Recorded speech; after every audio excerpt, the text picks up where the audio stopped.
ഒന്നാമതായി, പെരുന്നാൾ നമസ്കാരത്തിൽ പങ്കെടുത്ത ആളുകൾക്ക് ജുമഅയിൽ പങ്കെടുക്കൽ നിർബന്ധമില്ല. പ്രത്യേകിച്ചും ദൂരദേശത്തു നിന്നുള്ള ആളുകളൊക്കെ ആണെങ്കിൽ ഏതിലെങ്കിലും ഈ പെരുന്നാളിൽ മാത്രം പങ്കെടുത്താൽ മതി. നാളെ വെള്ളിയാഴ്ച പെരുന്നാളാണെങ്കിൽ ജുമഅ നിസ്കരിക്കണ്ട. വെള്ളിയാഴ്ച ജുമഅ നിസ്കാരം നിർബന്ധമാണ്. പെരുന്നാൾ നിസ്കാരം നമുക്ക് സുന്നത്ത് മുഅക്കദത്ത്, വളരെ പ്രധാനപ്പെട്ട സുന്നത്താണ്. അതുകൊണ്ട് പെരുന്നാൾ നിസ്കരിക്കുകയും വേണം, അതോടുകൂടെ തന്നെ ജുമഅയും നിസ്കരിക്കണം. ഉസ്മാൻ ഇബ്നു അഫ്ഫാൻ റളിയല്ലാഹു അൻഹുവിന്റെ കാലത്ത് അന്നൊരു സംഭവം ഉണ്ടായിരുന്നു. അതായത് മദീന ശരീഫിൽ ജീവിക്കുന്ന മുഅ്മിനീങ്ങൾ, അവർ ആ നാട്ടുകാരാണ്. ആ മദീന ശരീഫിൽ ജീവിക്കുന്ന ആളുകൾക്ക്, അവിടെയുള്ളവർക്ക് ജുമഅ നിർബന്ധമാകും.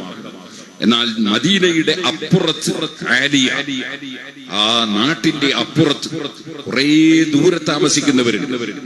നമ്മളെ ഇവിടെയും നമ്മളെ അറേബ്യൻ നാടുകളുമായിട്ട് വലിയ വ്യത്യാസമുണ്ട്. അത് പെട്ടെന്ന് ചിലപ്പോ അറേബ്യൻ നാടുകൾ പോകാത്തവർക്ക് മനസ്സിലാവില്ല. ഒരു സ്ഥലത്ത് ഒരു നാട്, ആ പ്രദേശത്ത് കുറെ ജനങ്ങൾ, അത് കഴിഞ്ഞാൽ പിന്നെ കുറെ സ്ഥലം മരുഭൂമിയായിരിക്കും, ഒന്നും ഒരാളും ഉണ്ടാവില്ല. അത് കഴിഞ്ഞ് പിന്നൊരു നാട്, അത് കഴിഞ്ഞിട്ട് പിന്നൊരു നാട്, കുറെ സ്ഥലം കാലി, ഇങ്ങനെയാണ്. അങ്ങനെ വരുമ്പോ ഈ നാട്ടിന്റെ അങ്ങേ തലക്ക് ഇവിടെ ജുമയുണ്ട്, ആ തലക്കുന്ന് ബാങ്ക് കൊടുത്താൽ ഈ മരുഭൂമിയുടെയും അപ്പുറത്തെ നാട്ടിൽ ജീവിക്കുന്ന താമസിക്കുന്ന ആളുകൾക്ക് ബാങ്ക് കേൾക്കുമെങ്കിൽ അവരിങ്ങോട്ടേക്ക് ജുമഅക്ക് വരേണ്ടി വരും. അവിടെ 40 ആളുകളില്ലെങ്കിൽ അവരിവിടെ വരേണ്ടി വരും. ഇനി അവിടെ അവർക്ക് ഒരു പ്രത്യേക നാടായി തന്നെ ഉണ്ടെങ്കിൽ അവിടെ ജുമഅ സ്ഥാപിക്കേണ്ടി വരും. അങ്ങനെ ദൂരങ്ങളിൽ താമസിക്കുന്നവർ, ഇന്നത്തെ കാലം പോലെ സൈക്കിളും എടുത്ത് അതുപോലെ കാറും എടുത്ത് വരുന്ന കാലമല്ല, നടന്നു വരികയാണ്, മണിക്കൂറുകൾ നടന്നു വരികയാണ്, മരുഭൂമിയിലൂടെ നടന്നു വരികയാണ്. അങ്ങനെ മരുഭൂമിയിലൂടെ അതുപോലെ മലയും മറ്റൊക്കെ താണ്ടി നടന്നു വരുന്ന ഒരു കാലഘട്ടം. ആ കാലഘട്ടത്തിൽ മദീനയിൽ ജുമഅയുണ്ട്. അവിടത്തേക്ക് മദീനയുടെ പുറത്തുള്ള സ്ഥലത്തു നിന്ന് വളരെ കഷ്ടപ്പെട്ട് വരുന്നു പെരുന്നാൾ നിസ്കരിക്കാൻ. അവരിനി പെരുന്നാൾ നിസ്കാരവും കഴിഞ്ഞ് വീട്ടിലേക്ക് പോയി തിരിച്ച് വീണ്ടും പള്ളിയിലേക്ക് വരിക എന്ന് പറയുന്നത് അതവർക്ക്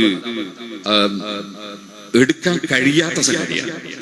അങ്ങനത്തെ ഒരു ചുറ്റുപാടുള്ള നാട്ടിന്റെ അഥവാ ജനങ്ങൾ താമസിക്കുന്ന രാജ്യത്തിന്റെ പുറം സ്ഥലത്ത് പോയി താമസിക്കുന്ന കക്ഷികളോട് പെരുന്നാൾ നിസ്കാരം കഴിഞ്ഞു പോകുമ്പോ ഇനി നിങ്ങൾ ജുമഅക്ക് കഷ്ടപ്പെട്ട് വരേണ്ടതില്ല എന്ന് ഉസ്മാൻ റളിയല്ലാഹു അൻഹു പറഞ്ഞ ഒരു സംഭവമുണ്ട്.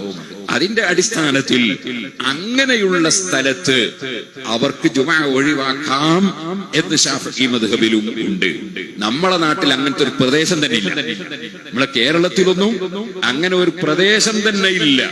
ആളുകൾ താമസിക്കാത്ത ഒരു നാടോ അതുപോലെ ദൂരെ നിന്ന് നടന്നു വരേണ്ട ഒരു പ്രശ്നമോ ഒന്നുമില്ല. അതുകൊണ്ട് ആ ഒരു സംഭവം ഉദ്ധരിച്ചുകൊണ്ട് ജനങ്ങളെ തെറ്റിദ്ധരിപ്പിച്ച് ജനങ്ങളുടെ ഫർളായ ജുമഅ പെരുന്നാളിന്റെ അന്ന് നഷ്ടപ്പെടുത്തുന്ന ആളുകളെക്കാൾ വലിയ അക്രമികൾ വേറെ ആരാണ്?